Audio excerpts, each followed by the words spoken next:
Halo Bapak atau Ibu dosen pembimbing mata kuliah Pancasila. Perkenalkan, nama saya Sonia Halim Sugiono. Saya berasal dari Prodi Manajemen angkatan 2019 dengan NIM 1119191. Dan di video kali ini saya akan menjelaskan tentang dua artikel yang saling berkaitan, dan secara kebetulan kedua artikel ini memiliki hubungan yang sama, yaitu hubungan dengan sila kedua Pancasila. Jadi pertama-tama saya akan menjelaskan mengenai latar belakang Pancasila. Jadi Pancasila di Indonesia ini berperan sebagai dasar negara yang menjadi pedoman kehidupan berbangsa dan bernegara bagi rakyat Indonesia. Pancasila digali dari sejarah panjang dan nilai-nilai luhur bangsa yang dapat merangkul semua golongan, sehingga mampu menyatukan bangsa Indonesia yang sangat beragam. Sesuai namanya, Pancasila memiliki 5 panca atau sila yang dengan prinsip utamanya itu mengatur kehidupan berbangsa dan bernegara masyarakat Indonesia. Jadi setiap butir Pancasila memiliki filosofi masing-masing yang tidak hanya penting untuk diketahui, tetapi juga dihayati dan diterapkan ke dalam kehidupan sehari-hari.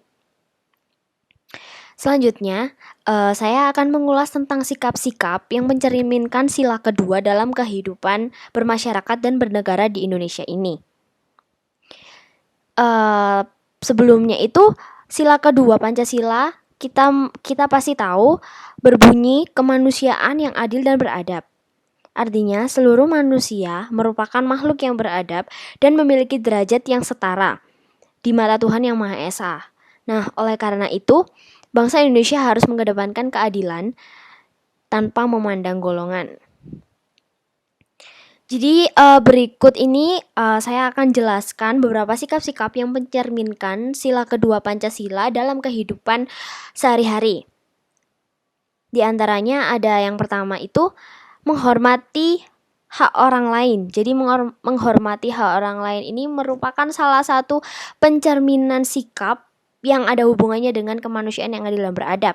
Jadi dengan kita menghormati hak atau pendapat orang lain, hal itu tidak akan menjadi bumerang atau hal itu tidak akan menjadikan sebuah masalah yang akan menghasilkan perpecahan. Seperti itu. Lalu yang kedua, ada bertindak adil tanpa memandang ras, suku, agama, dan status sosial. Jadi kita ketahui di Indonesia ini sangat beragam sekali budaya dan lain-lain. Jadi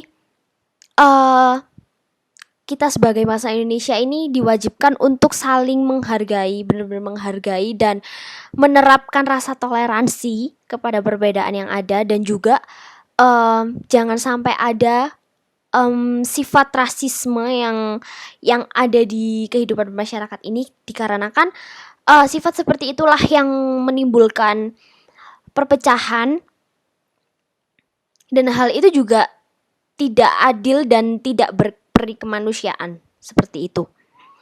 Lalu yang kedua ada menghargai pendapat, sama seperti yang saya jelaskan tadi, sama dengan menghormati hak orang lain.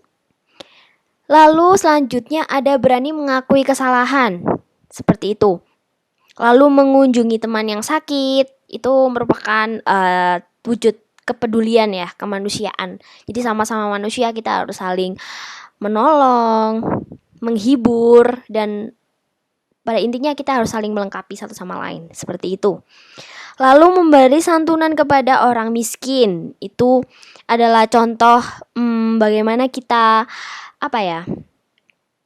menolong sesama manusia, seperti itu. Terus berani membela orang yang tidak bersalah. Lalu ada memberi tempat duduk untuk wanita hamil di angkutan umum. Jadi itu lebih mengutamakan wanita ya, karena kita tahu sendiri wanita hamil adalah wanita yang harus sangat-sangat dijaga. Dan ya seperti itu, jika semisal kita berada di transportasi umum, kita melihat wanita hamil atau anak-anak, kita harus dulukan mereka untuk duduk gitu. Jadi hal itu merupakan sifat menghargai, lebih menghargai gitu. Lalu selanjutnya tidak membedakan derajat manusia. Hal ini seperti sama pada yang tadi saya jelaskan tentang rasisme, itu tidak ada bedanya. Jadi kita tidak boleh membeda-bedakan karena di mata Tuhan yang Maha Esa itu kita adalah sama dan sederajat, seperti itu. Yang membedakan mungkin ada hanya gender, seperti itu. Lalu yang terakhir ada membantu korban bencana alam. Jadi sekian penjelasan dari saya. Semoga apa yang saya jelaskan bisa bermanfaat bagi kita semua.